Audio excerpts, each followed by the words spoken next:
샬롬 8월 25일 매일 말씀 묵상입니다. 한 주간도 주님 안에서 평안하셨는지요?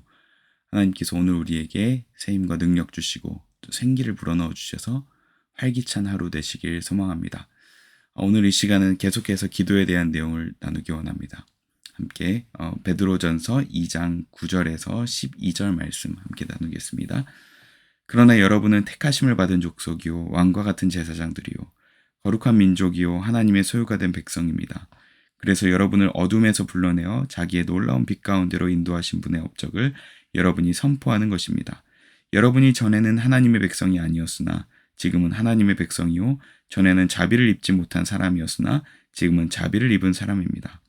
사랑하는 여러분, 나는 나그네와 거류민 같은 여러분에게 권합니다. 영혼을 거슬러 싸우는 육체적 정욕을 멀리하십시오. 여러분은 이방 사람 가운데서 행실을 바르게 하십시오. 그렇게 해야 그들은 여러분더러 악을 행하는 자라고 욕하다가도 여러분의 바른 행위를 보고 하나님께서 찾아오시는 날에 하나님께 영광을 돌릴 것입니다. 아멘. 기도에 대해서 우리가 함께 나누고 있습니다. 우리가 기도를 하면서 기도의 능력이 있으려면 어떻게 해야 될까? 한번 생각해 보셨는지 모르겠습니다. E.M. 바운즈라는 신학자는 기도의 능력이라는 책을 썼습니다. 그는 기도에 대한 시리즈의 책들을 다수 저술을 하였는데요. 정말 깊은 기도를 원하신 분들은 이 책을 다 탐독해 보시길 소망합니다. 그의 책 기도의 능력의 첫 번째 장에서는 그 기도의 능력에 대한 첫 번째 스텝으로서 가장 중요한 것을 이야기하고 있습니다. 그것이 무엇이냐면 바로 거룩함입니다. 거룩한 자의 기도를 하나님께서 능력으로 역사하신다는 것입니다. 저와 여러분들은 거룩한 사람들인가요? 네, 하나님께서 이미 택하셨으면 그의 영은 단번에 거룩한 자로 변화받게 됩니다. 그러나 우리가 기도할 때 자꾸 문제가 되는 것이 있습니다. 그것은 바로 우리의 존재는 거룩한데 우리의 생각이나 그리고 우리의 행동은 거룩하지 않을 때가 있기 때문입니다. 그것이 우리의 기도를 둔탁하게 하고 흐릿하게 하며 기도를 막게 하는 것입니다.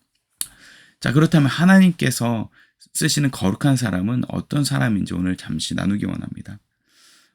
하나님께서는 그 사람들을 통해서 정말 능력의 기도를 하길 원하시는데 과연 우리는 그런 존재들인지 나는 그런 존재로서 살아가고 있는지 오늘 한번 점검하기 원합니다. 오늘 본문 말씀 너무 유명한 말씀입니다. 여러분 택하심을 받은 족속이요 왕과 같은 제사장들이요 거룩한 민족이요 하나님의 소유가 된 백성입니다. 아멘. 첫 번째로 하나님께서 쓰시는 사람 그리고 하나님께서 기도 응답을 능력으로 응답하시는 사람들은 바로 택하신 사람들을 통해서 일하신다는 것입니다. 하나님은 한 사람을 택하셔서 역사하십니다.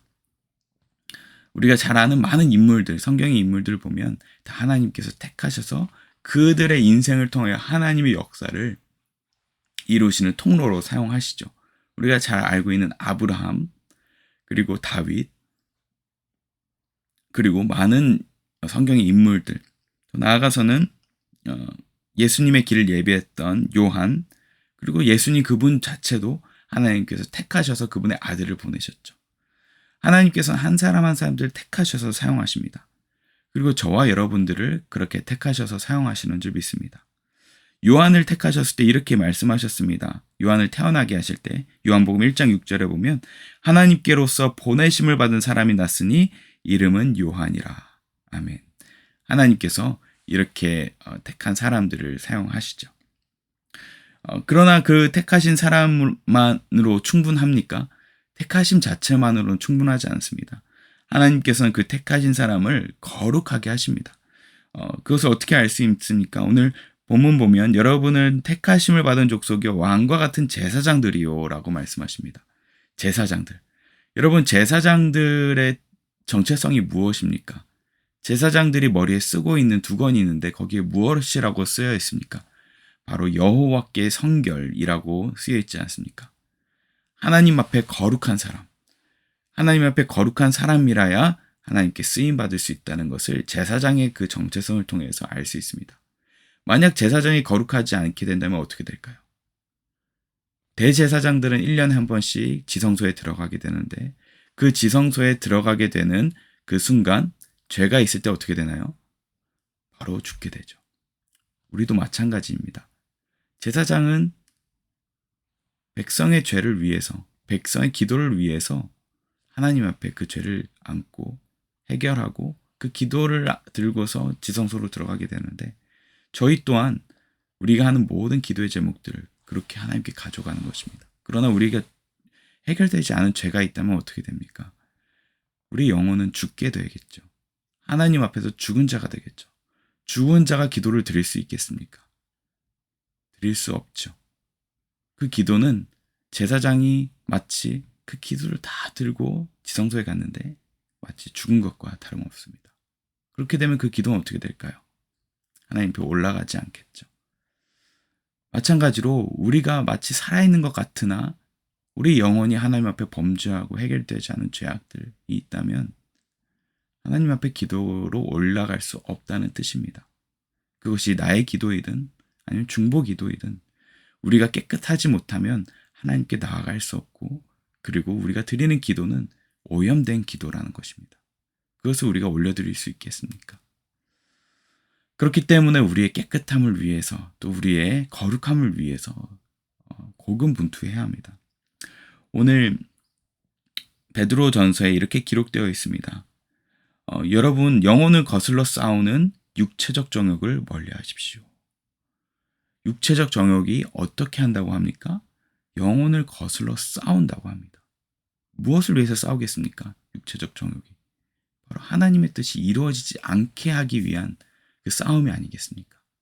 육체적 정욕, 그리고 사단은 계속해서 우리가 하나님 앞에서 깨끗하지 못하도록 할 것입니다. 왜냐하면 우리가 거룩한 상태로 있을 때야 비로소 그 기도에 능력이 있다는 것을 사단이 너무나 잘 알고 있기 때문입니다. 그러므로 사단은 언제 어느새든지 우리가 잘 넘어지는 것들, 우리의 약점을 비집고 들어와서 그것을 공략할 것입니다. 그러므로 우리는 계속해서 반복적으로 짓는 죄악들, 그리고 우리가 하나님 앞에서 하나님이 싫어하시는 모든 생각들, 행동들, 이 모든 것들을 다 끊어내야 할 것입니다. 그렇게 돼야 비로소 하나님께서 우리의 기도를 통해서 능력으로 역사하실 것입니다.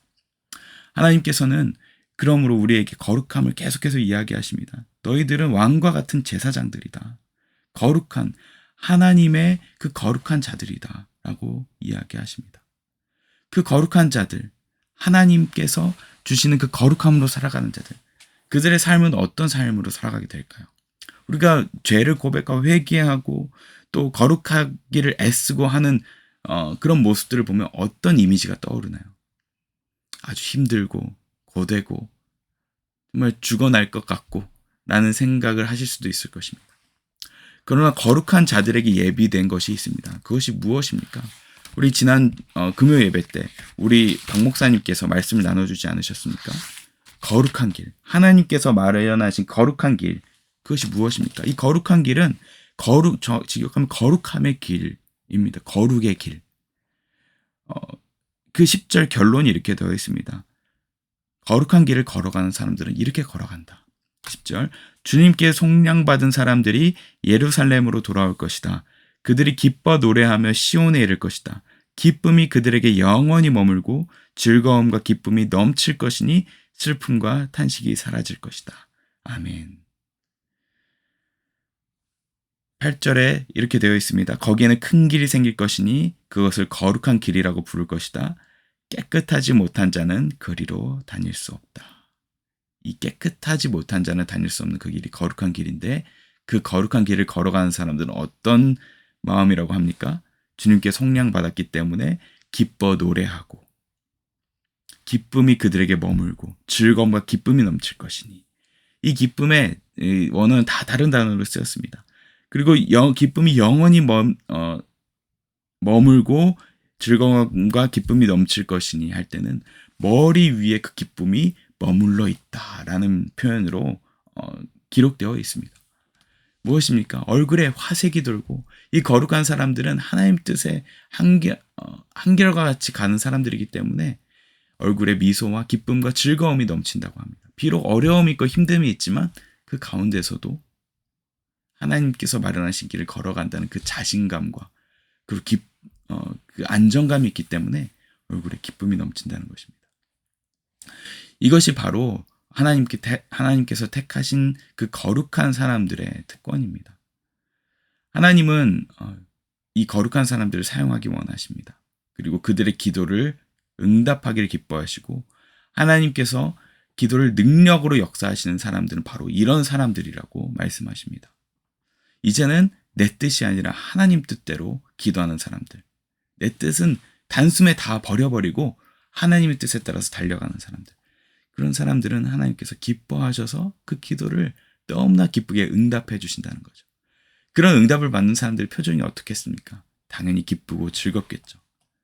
자, 오늘 저와 여러분들 이런 거룩한 삶을 살아내시길 소망합니다. 내 삶에서 또 기도에서 그런 삶을 살아갈 때 비로소 천국이 우리에게 있지 않겠습니까? 조나단 에드워즈라는 신학자는 거룩함에 대한 설교로 유명한 신학자입니다. 그는 자기의 거룩함에 대해서, 거룩함을 사모하는 것에 대해서 이렇게 이야기합니다. 나는 더욱 거룩하고 더욱 그리스도를 닮기 위해 열심을 다해 계속 노력했다. 내가 바랐던 천국은 바로 거룩함의 천국이다. 조나단 에드워즈는 자신의 생각과 행동 모두를 그리스도와 닮아가도록 아주 애를 썼던 사람입니다. 그리고 그가 꿈꿨던 것은 무엇입니까? 이 땅 살아가면서 그 예수님을 닮은 삶, 그리고 그것이 곧 천국이라고 생각했던 것이죠. 그리고 앞으로 우리가 갈 천국은 바로 그것이 완성된 곳, 그것이 완전히 이루어진 곳이라고 생각하며 살아갔던 것입니다. 저와 여러분 또한 마찬가지일 것입니다. 오늘 이 하루가 우리의 생각과 행동 모두가 예수님 닮은 그 거룩한 삶으로 나아갈 때 미리 우리의 천국을 경험하는 그 하루가 될 것입니다. 또한 오늘 금요 기도회도 있습니다. 그 기도회 때 이 거룩함을 향해서 기도하고 성령을 사모하면서 기도할 때 하나님께서 우리의 생각을 다 태워버리시고 하나님께서 기뻐하시는 생각으로 바꾸시고 또 그렇게 기도할 때 하나님께서 능력의 기도로 나아가게 하실 것입니다. 순식간에 응답받는 기도, 또 하나님께서 분명하게 역사하시는 기도, 그 기도로 나아가게 될 것입니다. 오늘 이 하루가 주님의 그 능력을 경험하시는, 그 거룩함의 능력을 경험하시는, 그 거룩함의 기쁨을 경험하시는 이 하루 되시길 소망합니다. 기도하겠습니다. 사랑의 하나님, 저희를 택하여 주셔서 감사합니다. 또 거룩한 제사장으로 불러주셔서 감사합니다. 여호와께 성결, 하나님 거룩함을 향해서 달려가는 저희 모두 되게 하여 주시옵소서. 감사드리며 예수님 이름으로 기도합니다. 아멘.